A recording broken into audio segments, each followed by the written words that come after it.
নমস্কার।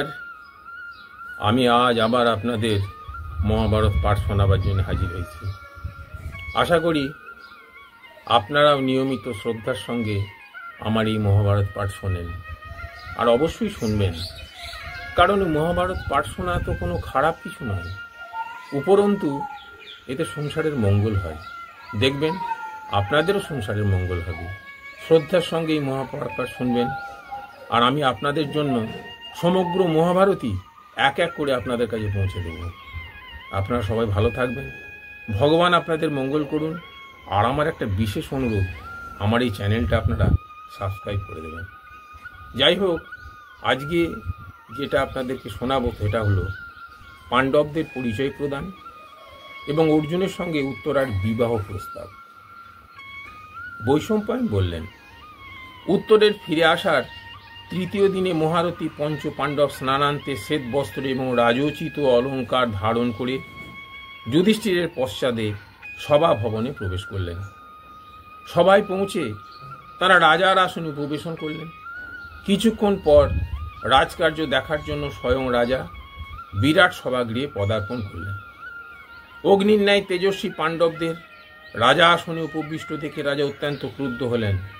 তারপর নিজে কিছুক্ষণ চিন্তা করে কঙ্ককে বললেন, তুমি পাশা খেলতে এসেছো, সবাই পাশা খেলার জন্য আমি তোমাকে নিযুক্ত করেছি, আজ এইভাবে সাজসজ্জা করে সিংহাসনে বসেছো কেন? রাজা পরিহাসের ভঙ্গিতে কথাগুলো বলছিলেন। তাই শুনে অর্জুন সহাস্যে বললেন, রাজন, আপনার সিংহাসনের তো কথাই নেই। ইনি ইন্দ্রের সিংহাসনেরও অধিকারী।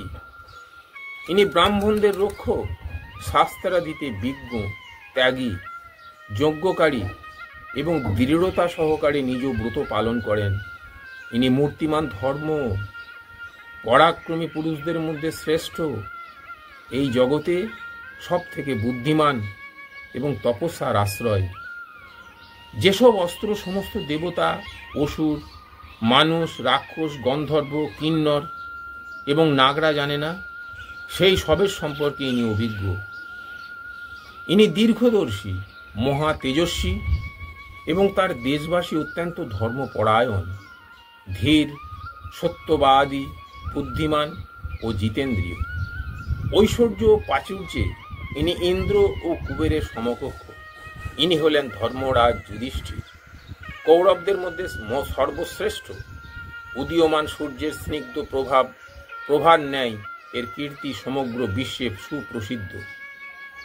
কুরুদেশে 10,000 বলবান হাতি এবং উত্তম ঘোড়াযুক্ত সুবর্ণ মণ্ডিত রথ একে অনুসরণ করত। দেবতারা যেমন কুবেরের উপাসনা করে, তেমনি সমস্ত রাজা এবং কৌরবরা এর উপাসনা করত। এর কাছে প্রত্যহ 88,000 স্নাতক ব্রাহ্মণ জীবিকা নির্বাহ করত। ইনি বৃদ্ধ, অনাথ, পঙ্গু মানুষদের রক্ষা করতেন, প্রজাদের পুত্র সম দেখতেন। রাজন, এরূপ উত্তম গুণসম্পন্ন হয়েও ইনি কি আপনার আসনে বসার অধিকারী নন? বিরাট বললেন, ইনি যদি কুরুবংশীয় কুন্তি পুত্র যুধিষ্ঠির হন, তাহলে এর ভ্রাতা অর্জুন ও মহাবলী ভীমকে, নকুল, সহদেব, দ্রৌপদীরা কোথায়? ওরা পাশা খেলায় হেরে যাওয়ার পর ওদের কোথাও কোনো খবর পাওয়া যায়নি। অর্জুন বললেন, রাজন, বল্লভ নামক এই যে আপনার পাচক, এই হলো ভয়ঙ্কর পরাক্রমশালী ভীম। কিচক হত্যাকারী গন্ধর্ব এই বল্লভ। যে আপনার ঘোড়ার দেখাশোনা করে সে নকুল, আর সহদেব আপনার গোধন রক্ষা করে। এই দুই মহারথী মাতৃপুত্র। এই যে সুন্দরী সৈরন্দ্রী রূপে এখানে আছেন, ইনি দ্রৌপদী। এর জন্যই কিচক বধ হয়েছে। আমি হলাম অর্জুন, আমার নাম নিশ্চয়ই শুনেছেন। অর্জুনের কথা শেষ হলে কুমার উত্তরও তাঁদের পরিচয় দিলেন এবং অর্জুনের পরাক্রম বলতে আরম্ভ করলেন। পিতা, ইনিই যুদ্ধে গোধন জিতে এসেছেন, ইনিই কৌরবদের পরাজিত করেছেন। এর শঙ্খের গম্ভীর ধ্বনিতে আমি বধির হয়ে গিয়েছিলাম। সব শুনে রাজা বিরাট বললেন, উত্তর, এখন আমার পাণ্ডবদের প্রসন্ন করার শুভ সময়ে পেয়েছি। তুমি রাজি থাকলে আমি অর্জুনের সঙ্গে উত্তরার বিবাহ সম্পন্ন করি। উত্তর বললেন, পাণ্ডবরা সর্বতোভাবে শ্রেষ্ঠ, পূজনীয় এবং সম্মানীয়। আপনি অবশ্যই এদের যথাযোগ্য আপ্যায়ন করুন। বিরাট বললেন, আমিও যুদ্ধে শত্রুর ফাঁদে পড়েছিলাম, তখন ভীমসেনী আমাকে উদ্ধার করে গোধন উদ্ধার করে আনলো। আমি না জেনে রাজা যুধিষ্ঠিরকে যা কিছু অনুচিত কথা বলেছি তার জন্য ধর্মাত্মা পাণ্ডুপুত্র আমাকে ক্ষমা করুন।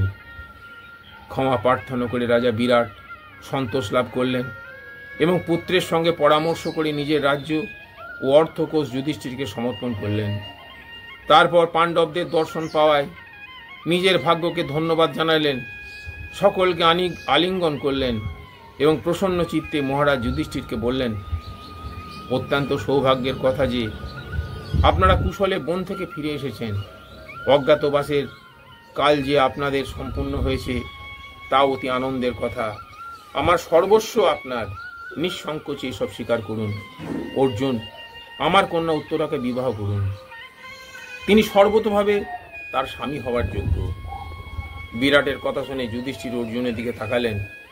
অর্জুন তখন মৎস্যরাজকে বললেন, রাজন, 1 বৎসর কাল আমি উত্তরাকে সন্তান স্নেহের শিক্ষাদান করেছি।